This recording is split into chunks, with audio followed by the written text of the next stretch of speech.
There are not very many phones that have made me think whether I should keep it as a daily driver after purchasing my Nexus 6P. The Huawei Mate 8 is the first phone to challenge that judgment. Will I keep it as my daily driver and dump the Nexus 6P? Hi guys, my name is Nick Hernandez and let's tune in on another new episode of NHTV. Both phones are Huawei made devices and both have similar design languages. They both have an all-metal unibody construction with amazing build quality, extremely fast and accurate fingerprint scanners, and great in-hand feel. The Mate 8 is able to pack in more screen real estate though, with a 6-inch screen versus a 5.7-inch screen on the 6P, while also keeping the overall form factor in a smaller footprint than the 6P. This is most likely due to the front-firing speakers of the 6P taking a large part, which is preferable in most instances since the Mate 8 has a bottom-mounted speaker and really does not perform well. The screen resolution is also less desirable on the Mate 8 since it has an LCD 1080p display versus an AMOLED 1440p or 2K display on the 6P. There's actually nothing wrong with this display though, since it does have some nice colors, good viewing angles, and is actually nice to use for all media consumption needs. But it is definitely not better than the 6P's display. Another area where the Mate 8 struggles is the software. It is not bad at all when comparing to other devices, but there is nothing like the fluidity and comfort of stock Android. Cool features included in Huawei's take of Android Marshmallow or Emotion 4.0 are custom themes for personalization, custom transitions when swiping between home screens, color temperature controls for the display, knuckle features that allow you to take screenshots/scroll shots or open up apps, and even standard or simple modes.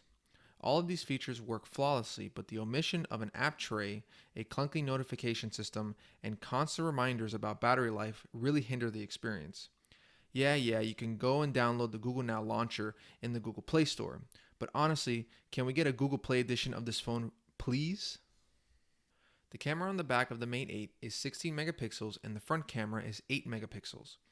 Overall, they actually perform well. The front camera is just as good or slightly better than that of the 6P, but the back camera is not nearly as good. Outdoor shots will go back and forth between the two in terms of overall quality, color reproduction, autofocus speed, etc. But HDR is way better on the Nexus 6P since the Mate 8 HDR does not seem to do any better than the auto mode. Night shots are easily much better on the 6P as well, with more detail than the Mate 8 and less blurry shots. The camera software is a little of a tie, since I like the simplicity of the Nexus 6P, but also like the added customization of the Mate 8's different modes like professional mode, light painting mode, and even document readjustment. Overall, it's not a bad camera, and much better than most phones of late 2015 and early 2016, but it cannot compete with the big boys. So the 6P has been taking wins in the past few categories, but where the Mate 8 shines is in battery life. The 4,000 mAh battery lasts nearly 3 days with around 5 to 6 hours of screen on time. This destroys the all-day battery life of the 6P. Fast charging is also present in both devices, and from my experience, it is a tie in terms of speed to 100%. It is always better though when you have to charge less often, which is the case on the Mate 8. Everyday tasks on both devices are very smooth, but I felt like animations and overall speed was faster on the Mate 8. This could be due to the high silicon Kirin 950 processor, which was made in-house by Huawei. It is an octa-core processor clocked in at 1.8 and 2.3 GHz respectively, and is an exceptional performer. Navigation is swift, and the multitasking is a breeze with the base 3GB RAM of option. There is also a 4GB RAM of option available, which will probably make the experience even more smoother, but the 3GB of RAM was smooth enough in my experience. Gaming is great with the 6-inch screen, and I never felt the phone get hot during testing, which is a different story than the Snapdragon 810 that is present in the 6P. This also helps preserve battery life, which you already know is amazing.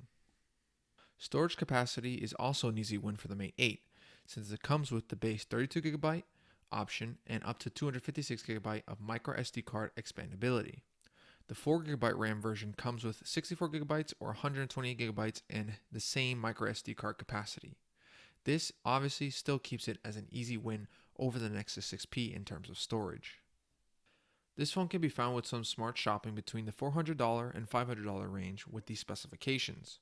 The only problem is that it's not sold on any carrier in the US, and you would have to buy it from a website like swapit.com or ebay.com, or from a third-party retailer like gearbest.com or applemart.com, which can be a pain since there is no direct option through Huawei in the US. But at least it is within the price territory of the 6P. So to sum things up, the Huawei Mate 8 is a strong showing for Huawei. It is a fast and fluid device with outstanding battery life, and it is only really bogged down in the software department, but the camera is solid and the pros definitely outweigh the cons for this device. Now for a final verdict. Will it replace my trusty Nexus 6P? The answer is no, but it was really close. What made me keep the 6P was the stock Android experience, the amazing front-firing speakers, and the consistently performing camera.